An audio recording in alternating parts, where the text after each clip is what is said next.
Good afternoon, and welcome to News from the Dome. I'm your host, Zip Osborne, coming to you live from the Nettle Cafe, right here on Tarian 349. That's right, we finally made it. Captain Shepard dropped us off this morning at the capital city, Patea, where he introduced us to our guide, Rezo. Our hopes of securing a tour of the processing center was dashed, unfortunately, when Rezo informed us that the facility is off limits to visitors. Instead, he gave us a brochure filled with mostly useless information, such as processing starting here 50 years ago, yay, and the prosperity that the industry has brought to the planet. Woohoo! I was also surprised to learn that there is not one, but several processing centers here on Tarian 349. This is unfortunate, of course, as it means searching for our missing citizens has become that much harder.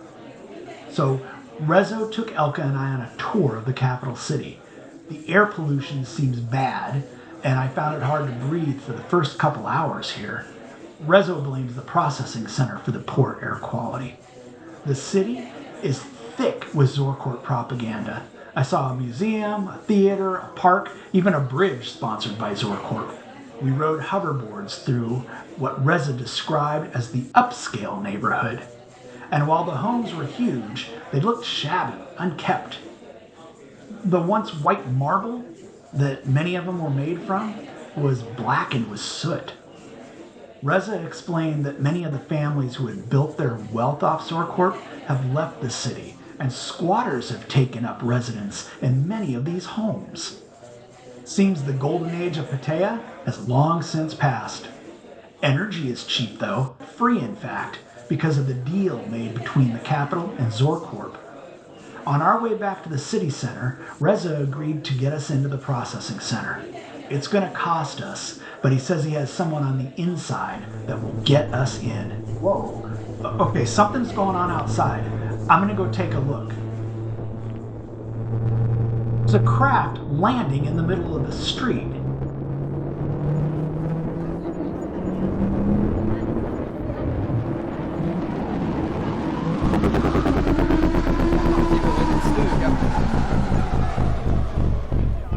A crowd is gathering, and the ramp is coming down.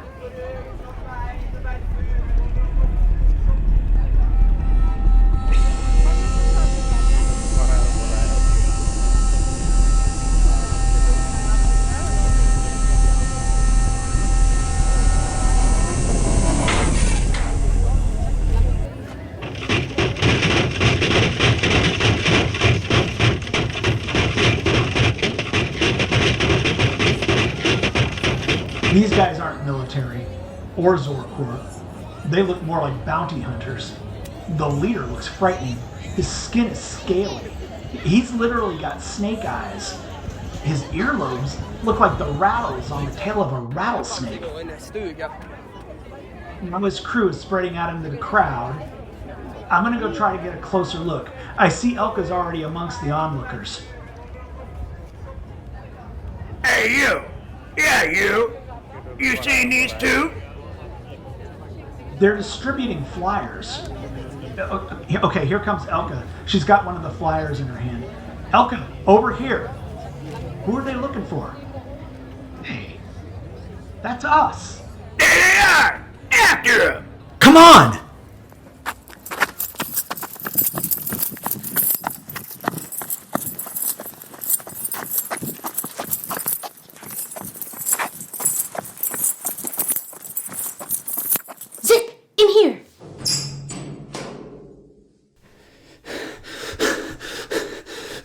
Folks, we need to sign off for a bit, but don't go away. I'll broadcast again as soon as I can. Stay down.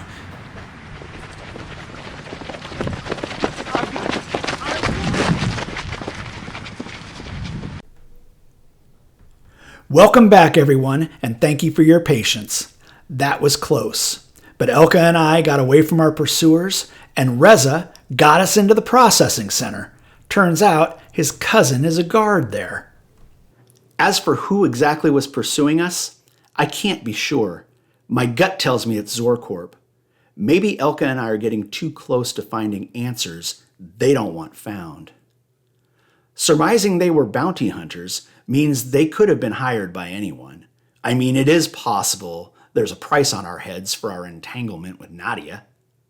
The good news is that we got away. Elka found us a good hiding place, and we stayed there for quite a while. When the coast was clear, we found ourselves moving through a series of alleys that mazed through the bowels of the city. It was eerily quiet, and we found quite a bit of graffiti on the walls of the buildings, calling out Zorcorp as criminals. Some of the graffiti called for a violent uprising against the company. It was obvious that at some point in time, there was unrest here. Though, from what Elka and I have witnessed, the population here seems content. Luckily, we were able to find our way to the rendezvous site, where Reza was waiting to take us to the processing center. After all that running and hiding, the trip to the center was completely uneventful. His cousin not only let us in through the gate, he gave Elka and I white hazmat suits and told us to put them on. We'd be able to blend in and check things out. He also gave us respirators and suggested that we wear those too. The sky over the processing center was a pale white, and flakes of black ash hung in the air and covered the ground. In front of us was a huge field covered in ore buds, extending as far as the eye can see. Large hovering storage tanks and smaller hovering bins moved in slow unison along the field, accompanied by workers in orange jumpsuits. They weren't wearing respirators. The tanks were sucking up ore buds off the ground. Bins on one side were catching the brilliant blue powder being sprayed from the nozzle on top of the machine. A spray of brown ore bud debris fell into more bins that were moving along the other side of the behemoth. Other machines followed, dumping fresh ore buds onto the ground where other buds had just been sucked up. Dozens of workers were in the field, using rakes to spread the ore buds out, and guards in the white hazmat suits and breathing apparatus meandered about. Elka and I moved towards some buildings, one that looked like a large machine shop where more workers were engaged in laborious activities.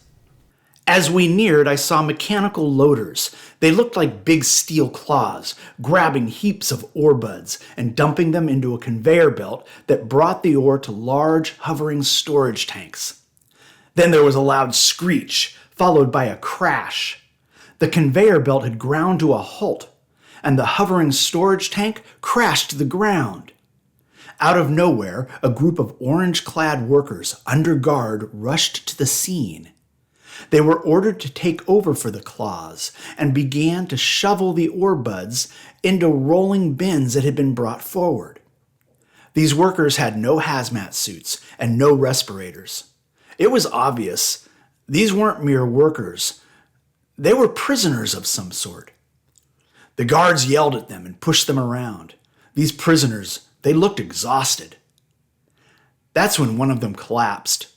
No one dared come to his aid. He just laid there, unresponsive, until finally a guard ordered some of the other prisoners to carry him to the infirmary.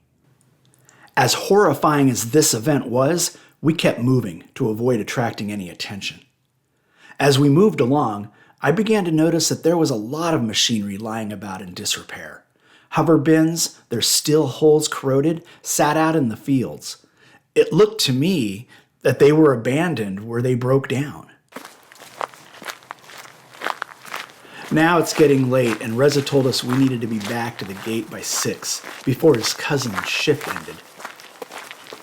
So here we are approaching the gate. I see Reza waiting for us on the other side.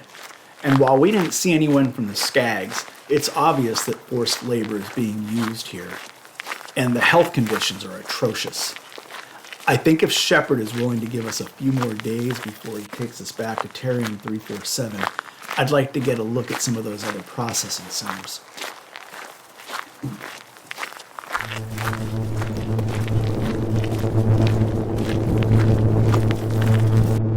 Is that the bounty hunter ship? Oh no, and there's guards coming too.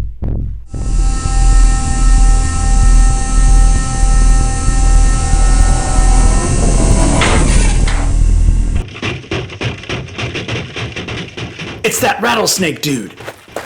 Freeze! Get over here! Run, Elka, run!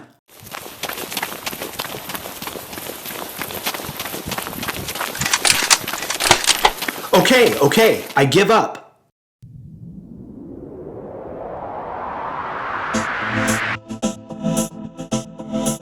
Join us next week for the Season 1 finale.